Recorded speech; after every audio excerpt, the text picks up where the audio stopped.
রামপুরায় কার্নিশে ঝুলে থাকা যুবককে গুলি ও 2 হত্যা মামলার রায় আজ। 5 আসামি পুলিশ সদস্য, পলাতক 4। বিদেশ সফরের সবটুকু অর্জনই জনগণের, বললেন প্রধানমন্ত্রী। কূটনৈতিক সাফল্যে সংসদে ধন্যবাদ প্রস্তাব গৃহীত। তিস্তা প্রকল্প ও রোহিঙ্গা প্রত্যাবাসনে চীনের কাছ থেকে সহযোগিতার আশ্বাস। সরকার প্রধানের সফরের অগ্রগতি জনগণকে জানানোর আহ্বান 11 দলের। এবং বিশ্বকাপে নিয়ম রক্ষার ম্যাচে সকালে জর্ডানের বিপক্ষে নামছে আর্জেন্টিনা। ভোরে কলম্বিয়ার প্রতিপক্ষ রোনালদোর পর্তুগাল।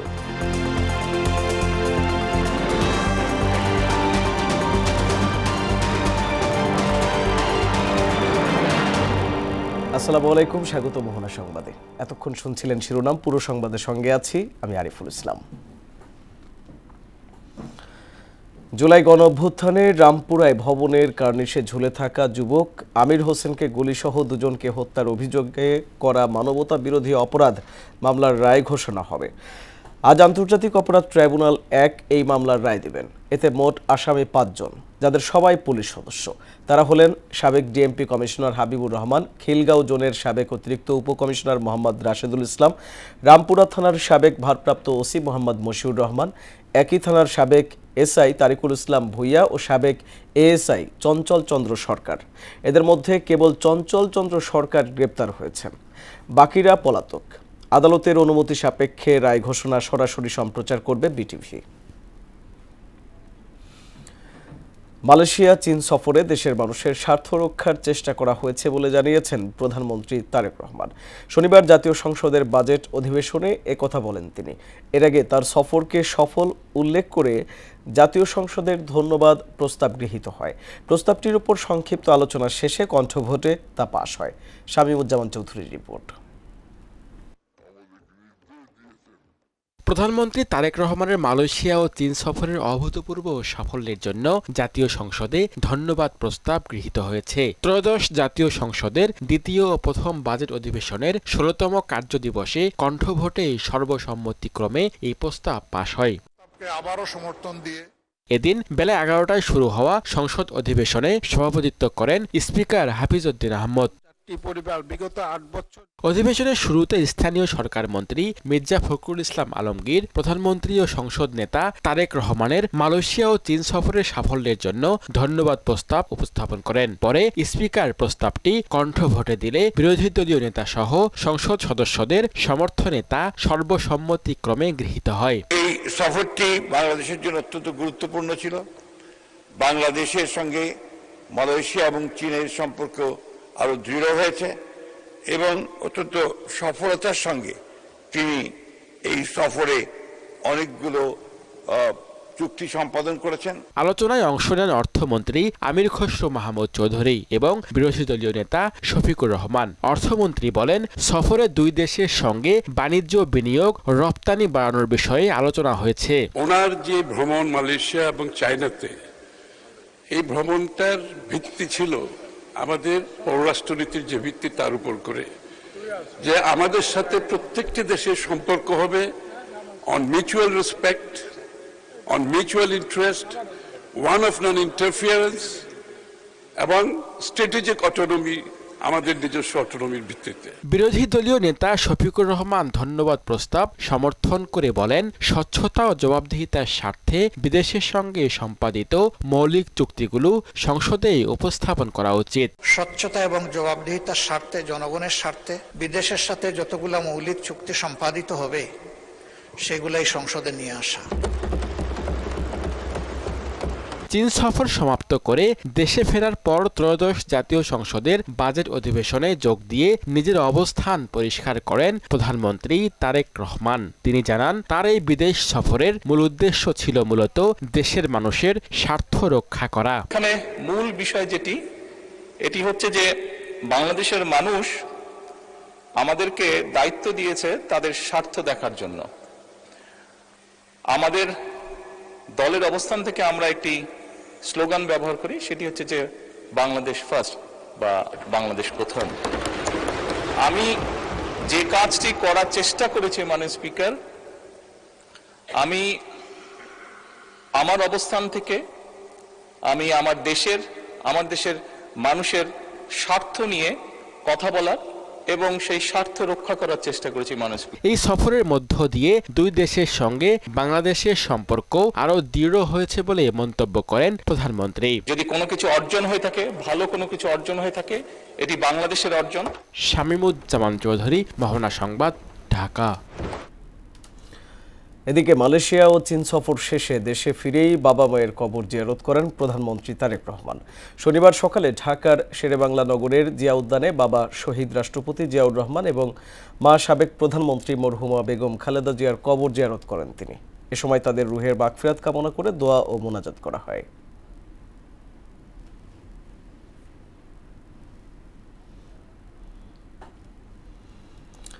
সরকার প্রধানের প্রথম বিদেশ সফরকে ঐতিহাসিক কূটনীতিক বিজয় বলে উল্লেখ করেছেন পররাষ্ট্রমন্ত্রী খলিলুর রহমান।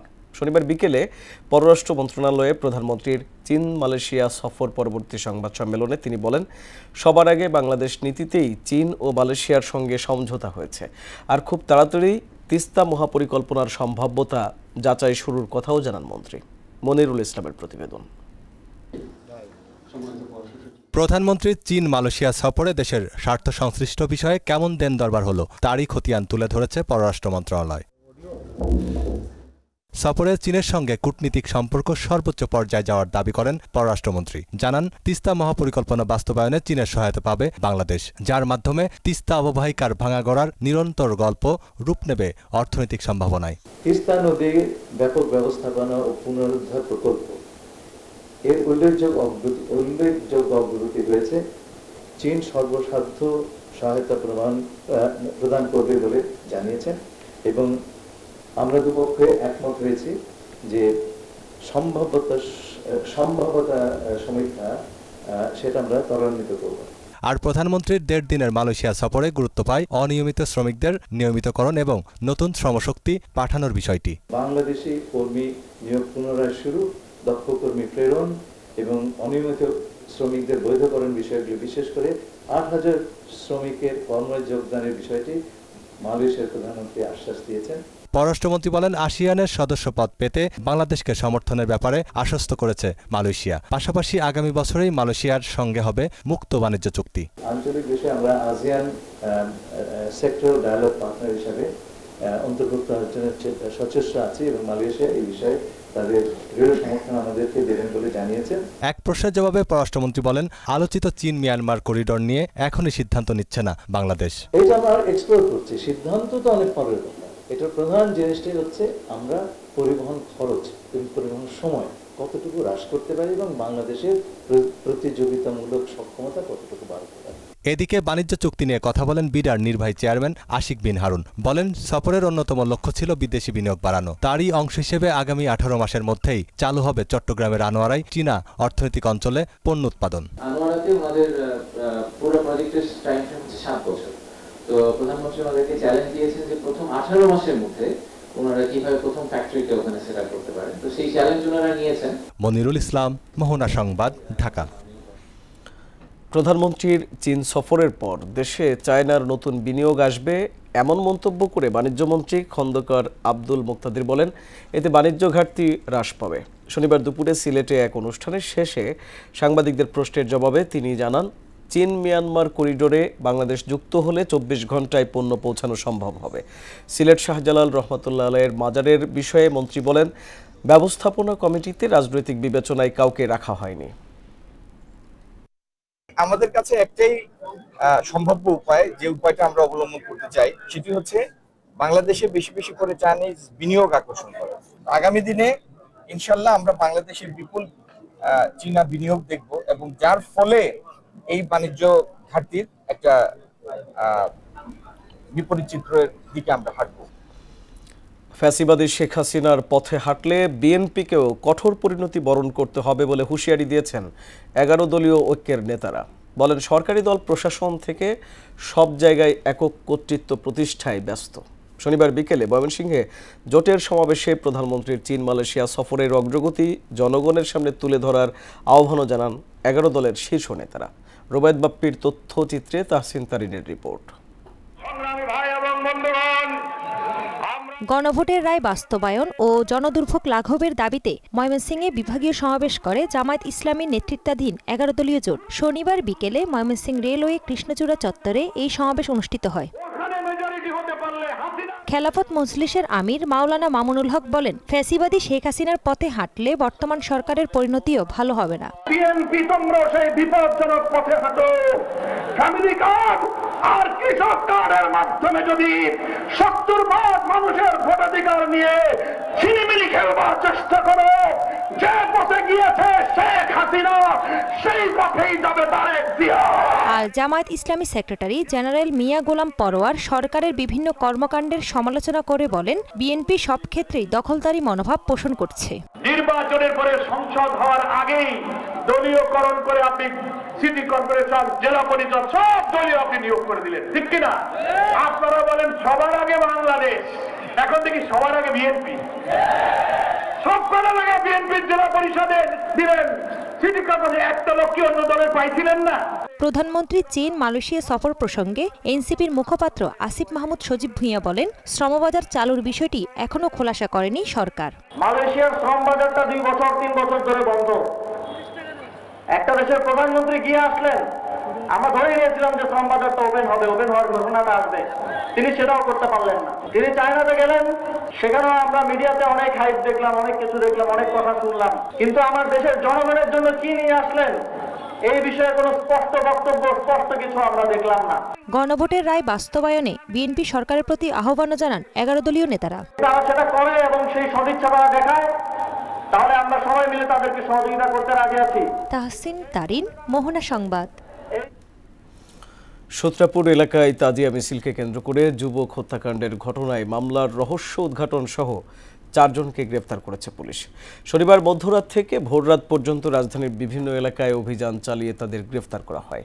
প্রাথমিক জিজ্ঞাসাবাদ শেষে পুলিশ জানায়, তাজিয়া মিছিলে থাকা ডলির রশি ধরাকে কেন্দ্র করে ভিকটিমের সঙ্গে আটককৃতদের বাগবিতণ্ডা ও হাতাহাতি হয়। পরে যুবকের ওপর হামলা করা হয়। ঘটনায় জড়িত অন্যান্যদের ইতোমধ্যে শনাক্ত করা হয়েছে। তাদের গ্রেফতারে পুলিশি অভিযান অব্যাহত রয়েছে। আপনারা জানেন, গতকাল 26 জুন বিকেল 4 ঘটিকার সময় রাজধানীর সূত্রাপুর থানাধীন বিবিকা রওজা ইমামবাড়া থেকে একটি তাজিয়া মিছিল সূত্রাপুর থেকে চকবাজার, লালবাগ হয়ে ধানমন্ডি রওনা করে। উক্ত তাজিয়া মিছিলটি বাংলা বাজার অতিক্রম করার সময় বিকেল আনুমানিক 16টা 45 ঘটিকার সময় পিকে রায় রোডের ইস্পাহানি ভবনের নিচতলায় অজ্ঞাতনামা কিছু উচ্ছৃঙ্খল যুবক অজ্ঞাতনামা এক যুবককে এলোপাতাড়ি মারধর ও ছুরিকাঘাত করে। ইতালিতে একই পরিবারের 3 বাংলাদেশিকে কুপিয়ে হত্যার ঘটনায় পরিবারে চলছে শোকের মাতম। নোয়াখালীর কোম্পানিগঞ্জের চরকাকড়া ইউনিয়নের বাসিন্দা বাবুল ও তার স্ত্রী সন্তান নিহতের ঘটনায় সঠিক বিচার চেয়েছেন স্বজনরা। নিহতদের মরদেহ দ্রুত দেশে ফেরাতে বাংলাদেশ সরকারের হস্তক্ষেপ কামনা করেন তারা। মোহাম্মদ সেলিমের পাঠানো তথ্যচিত্রে জানাচ্ছেন ডলি বিনতে মনোয়ারা। নোয়াখালীর কোম্পানিগঞ্জ উপজেলার চরকাকড়া ইউনিয়নের বাসিন্দা কামাল উদ্দিন বাবুল জীবিকার সন্ধানে 2010 সালে ইতালিতে পাড়ি জমান তিনি। স্ত্রী সন্তান নিয়ে প্রবাসে গড়ে তুলেছিলেন সুখের সংসার, কিন্তু দুর্বৃত্তের ছুরিকাঘাতে মুহূর্তেই তছনছ হয়ে যায় সুখের সংসার। রোমে নিজ বাসায় স্ত্রী কন্যা সহ নিহত হন বাবুল। এ ঘটনায় গুরুতর আহত হয়েছেন তার ছেলে। শুক্রবার স্থানীয় সময় রাত 8টার দিকে রোমের পার্শ্ববর্তী ক্যাসালুত্তির ভিয়া মন্তিলিও এলাকার একটি অ্যাপার্টমেন্টে ঘটে এই মর্মান্তিক ঘটনা। প্রিয় সন্তান, পুত্রবধূ ও নাতনিকে হারিয়ে শোকে স্তব্ধ পুরো পরিবার। এলাকাবাসী ও আত্মীয় স্বজনরা ছুটে যান সমবেদনা জানাতে। ভোর 5টা বাজে আমার পুত্র ফোন করছে রাস্তামারা, তার আমার বোর ভাইয়ে স্বাস্থ্য ভাই ফোন করছে, খালাম্মা কি আগে ভালো আসেননি, ইটালি কোনো খবর পাইছেন? কোন না কয় এমনি। তখন আমরা শুনলাম, এর পরে আমার বাগনি এখন ফোন দিলাম, বাগনি কইল মামা হাতারে তো জমগর কইল মামা আর সব শেষ। সুষ্ঠু তদন্তের মাধ্যমে নৃশংস এই হত্যাকাণ্ডে জড়িতদের আটক ও দ্রুত বিচার দাবি করেন পরিবারের সদস্যরা। একই সঙ্গে নিহতদের মরদেহ দ্রুত দেশে ফিরিয়ে আনতে সরকারের হস্তক্ষেপ চান তারা। গুলি করছে, কোবাইছে, শরীরে অনেক জায়গা হয়েছে, আমরা তো শুনতেছি। আমরা বেলা আদর আসিলাম, আমরা ছোটতুন দেয় আঙ্গ ব্যয় আঙ্গরে যে আদর করতো।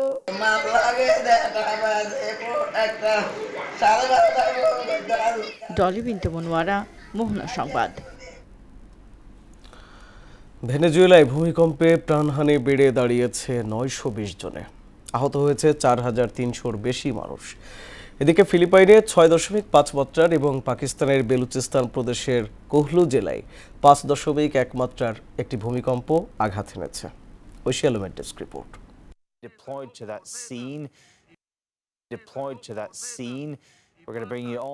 ভেনেজুয়েলায় ভূমিকম্পে বেড়েছে প্রাণহানি, আহত হয়েছেন প্রায় 4500 মানুষ। ধ্বংসস্তূপের নিচে এখনও আটকে আছেন অনেকে। নিখোঁজের তালিকা ছাড়িয়েছে 50,000। শুক্রবার দেশটির ভারপ্রাপ্ত প্রেসিডেন্ট ডেলসি রদ্রিগেজ এ তথ্য জানান। অনুসন্ধান ও উদ্ধারকারী দলগুলো লাগুয়াইরা অঙ্গরাজ্যে তাদের কার্যক্রম জোরদার করেছে। ভূমিকম্পের জেরে এই রাজ্যই সবচেয়ে বেশি ক্ষতিগ্রস্ত হয়েছে বলে ধারণা করা হচ্ছে। ক্ষতিগ্রস্ত মানুষের জন্য রাজধানী কারাকাসে পররাষ্ট্র মন্ত্রণালয়ে খাদ্য, বিশুদ্ধ পানি এবং ওষুধের একটি জরুরি মজুত কেন্দ্র স্থাপন করা হয়েছে বলে জানিয়েছে দেশটির সরকার। এদিকে ফিলিপাইনের দক্ষিণাঞ্চলের মিন্দানাও দ্বীপে 6.5 মাত্রার একটি শক্তিশালী ভূমিকম্প আঘাত হানে। অন্যদিকে পাকিস্তানের বেলুচিস্তান প্রদেশের কোহলু জেলায় 5.1 মাত্রার একটি ভূমিকম্প আঘাত হেনেছে। তবে দেশ দুটিতে কোনো হতাহত বা ক্ষয়ক্ষতির খবর পাওয়া যায়নি। ঐশী আলম, মোহনা সংবাদ। ভেনেজুয়েলার ভূমিকম্পে হতাহতের রেশ কাটতে না কাটতেই এবার কেঁপে উঠল দক্ষিণ এশিয়ার 3 দেশ। আফগানিস্তান শক্তিশালী ভূমিকম্পটির উৎপত্তিস্থল হলেও ইসলামাবাদ ছাড়িয়ে দিল্লি ও কাশ্মীর পর্যন্ত কম্পন অনুভূত হয়। রিক্টার স্কেলে এর মাত্রা ছিল 6.2। শনিবার সন্ধ্যায় হওয়া এই ভূমিকম্পের প্রভাব জম্মু ও কাশ্মীর সহ ভারতের উত্তরাঞ্চল, পাকিস্তানের বিভিন্ন প্রদেশ এবং আফগানিস্তানের একাধিক এলাকায় অনুভূত হয়। যুক্তরাষ্ট্রের ভূতাত্ত্বিক জরিপ সংস্থা জানায়, আফগানিস্তানের উত্তর পূর্বাঞ্চলের জোরম এলাকায় 43 কিলোমিটার দক্ষিণে ভূমিকম্পটির উৎপত্তিস্থল। এদিকে ঢাকাকে ঘিরে তৈরি হয়েছে শক্তিশালী ভূমিকম্পের বলয়। ছোট ও মাঝারি মাত্রার ভূকম্পনে কেঁপে উঠছে দেশ। নগর পরিকল্পনাবিদরা বলছেন, এখনই প্রস্তুতি না নিলে ভেনেজুয়েলার চেয়েও খারাপ অবস্থা হতে পারে বাংলাদেশের। দুর্বল নির্মাণ কাঠামো, বিল্ডিং কোড না মানা, অপরিকল্পিত নগরায়ন এবং তদারকি ব্যবস্থার ঘাটতিতে বাড়ছে ঝুঁকি। আরও জানাচ্ছেন উষা ফেরদৌস।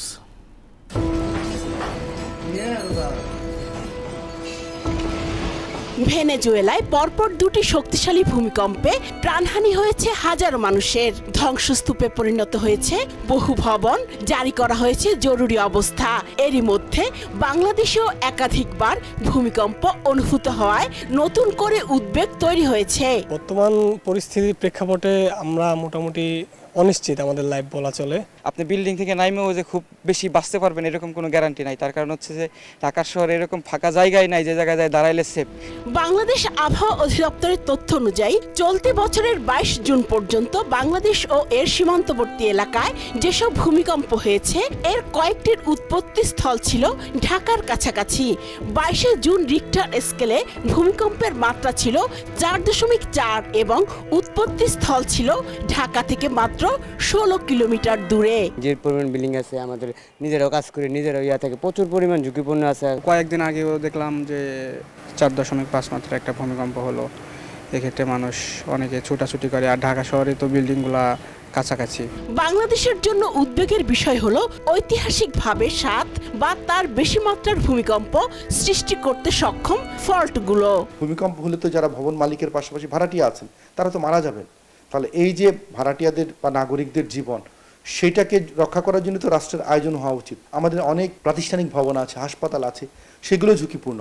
তাহলে সেই ঝুঁকিপূর্ণ ভবনগুলোকে তো আমাদের আয়দা সেটাকে মজবুতিকরণ করা দরকার, নাহলে নতুন করে পুনর্নির্মাণ করা দরকার। আসলে আমাদের নিরাপত্তাটা বড় প্রশ্ন। এই মুহূর্তে সরকারের জন্য গুরুত্বপূর্ণ কাজ হলো শহর ভিত্তিক জরিপ করে ঝুঁকিপূর্ণ ভবন চিহ্নিত করে ব্যবস্থা নেওয়া। ভবন নির্মাণ এবং ভবনের যে কোয়ালিটি যদি দেখি, আসলে ভেনেজুয়েলার যে কোনো অংশে আমরা মানে ভালো অবস্থায় নাই, তাহলে যদি 7.7 তো অনেক বড় মাত্রার, আমরা এর চেয়ে কম মাত্রার ভূমিকম্প কিন্তু আমরা আরো বিপর্যস্ত হতে পারি যদি কম্পনটা খুব কাছাকাছি হয়। আন্তর্জাতিক গবেষণা মতে উচ্চমাত্রার ভূমিকম্প হলে দেশে $344 বিলিয়ন সমপরিমাণ সম্পদ ক্ষতির মুখে পড়তে পারে। দেশ জুড়ে ঝুঁকির মুখে থাকা ভবন প্রতিস্থাপনে ব্যয় হতে পারে $356 বিলিয়ন, যা দেশের মোট জিডিপির 77%। উষা ফিরদৌস, মোহনা সংবাদ, ঢাকা। সারা দেশে গেল 24 ঘন্টায় হাম ও এর উপসর্গে 6 শিশুর মৃত্যু হয়েছে। একই সময় নতুন করে 789 জনের শরীরে এ রোগ শনাক্ত হয়েছে। শনিবার স্বাস্থ্য অধিদপ্তরের হাম বিষয়ক নিয়মিত প্রতিবেদনে এ তথ্য জানানো হয়। একদিনে হামের উপসর্গ নিয়ে শুধু ময়মনসিংহ বিভাগেই 4 জনের মৃত্যু হয়েছে। পাশাপাশি এই সময়ে ঢাকা ও খুলনা বিভাগে আরও 2 জনের প্রাণহানি হয়। সব মিলিয়ে গেল 15 মার্চ থেকে এ পর্যন্ত সারা দেশে 708 জনের মৃত্যু হয়েছে। কিশোরগঞ্জের ঐতিহাসিক পাগলা মসজিদের দানবাক্সে মিলেছে রেকর্ড 15,90,80,146 টাকা। এছাড়াও মিলেছে বৈদেশিক মুদ্রাসহ বিপুল পরিমাণ স্বর্ণালংকার। প্রায় 13.5 ঘন্টা গণনা শেষে শনিবার রাত 8:30টার দিকে জেলা প্রশাসক সোহানা নাসরিন এ তথ্য নিশ্চিত করেন। তিনি বলেন 13টি দান সিন্ধুকে 43টি বস্তা গুনে এই টাকা পাওয়া গেছে। টাকাগুলো রূপালী ব্যাংকের হিসাবে জমা করা হয়েছে। আন্তর্জাতিক প্রসঙ্গ এবার। যুদ্ধ বন্ধে সমঝোতা স্মারক সইয়ের কয়েকদিন বাদেই ফের সামরিক উত্তেজনায় জড়িয়েছে যুক্তরাষ্ট্র ইরান। উভয় দেশই একে অন্যের বিরুদ্ধে পাল্টাপাল্টি হামলা চালানোর দাবি করছে। এদিকে বাহরাইনে মার্কিন 5ম নৌবহরের সদর দপ্তরে ইরানি বাহিনীর হামলা পুরো অঞ্চলে মার্কিন সামরিক স্থাপনার নিরাপত্তা নিয়ে ওয়াশিংটনকে নতুন করে ভাবতে হচ্ছে। বিস্তারিত প্রিয়াঙ্কা নিতুর ডেস্ক রিপোর্টে। যুদ্ধ বন্ধে সমঝোতা স্মারক সইয়ের মাত্র কয়েকদিন পরেই আবারও সামরিক উত্তেজনায় জড়িয়েছে যুক্তরাষ্ট্র ও ইরান। উভয় দেশই একে অন্যের বিরুদ্ধে হামলা চালানোর অভিযোগ তুলেছে। সবশেষ উত্তেজনার কেন্দ্রবিন্দুতে রয়েছে বিশ্বের অন্যতম গুরুত্বপূর্ণ নৌপথ হরমুজ প্রণালী। মার্কিন সেন্ট্রাল কমান্ড সেন্টকম জানিয়েছে উপসাগরে একটি বাণিজ্যিক ট্যাঙ্কারে ড্রোন হামলার প্রতিশোধ হিসেবেই তারা ইরানে ক্ষেপণাস্ত্র ও ড্রোন মজুত কেন্দ্র এবং উপকূলীয় রাডার সাইটে শক্তিশালী পাল্টা হামলা চালিয়েছে। আন্তর্জাতিক এই বাণিজ্য জলপথে জাহাজ চলাচল সচল রাখতে তেহরানকে কঠোর হুঁশিয়ারি দিয়েছেন মার্কিন ভাইস প্রেসিডেন্ট জেডি ভেন্স। তিনি স্পষ্ট করে জানান, ইরান ভবিষ্যতে এ ধরনের পদক্ষেপ নিলে যুক্তরাষ্ট্র বসে থাকবে না।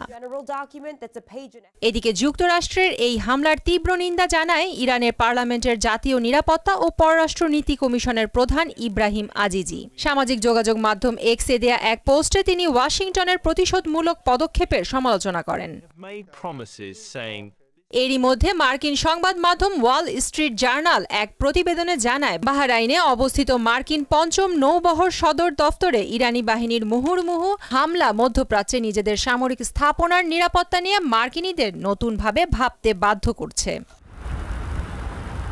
দুই দেশের এই মুখোমুখি অবস্থানে পুরো অঞ্চলে নতুন করে যুদ্ধের আবহ তৈরি হয়েছে, যার ফলে দুই দেশের স্বাক্ষরিত যুদ্ধবিরতি চুক্তিও এখন ভেঙে যাওয়ার শঙ্কায় পড়েছে। প্রিয়াঙ্কা নিতু, মোহনা সংবাদ। শেষ করব মোহনা সংবাদ, যাবার আগে জানিয়ে দিব শিরোনামগুলো আরো একবার।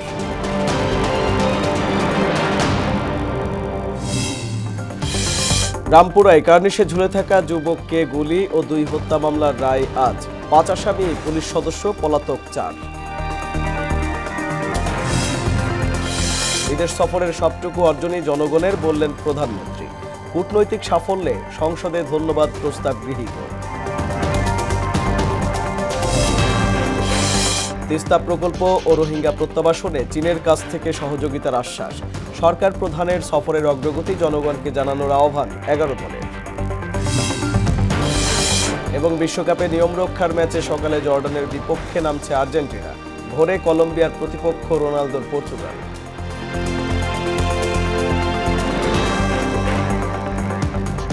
এই ছিল মোহনা সংবাদে। মোহনার সবশেষ খবর জানতে ভিজিট করুন www.mohana.tv। সংবাদ দেখতে পারেন ফেসবুক, ইউটিউবেও। এতক্ষণ সঙ্গে থাকার জন্য ধন্যবাদ সবাইকে।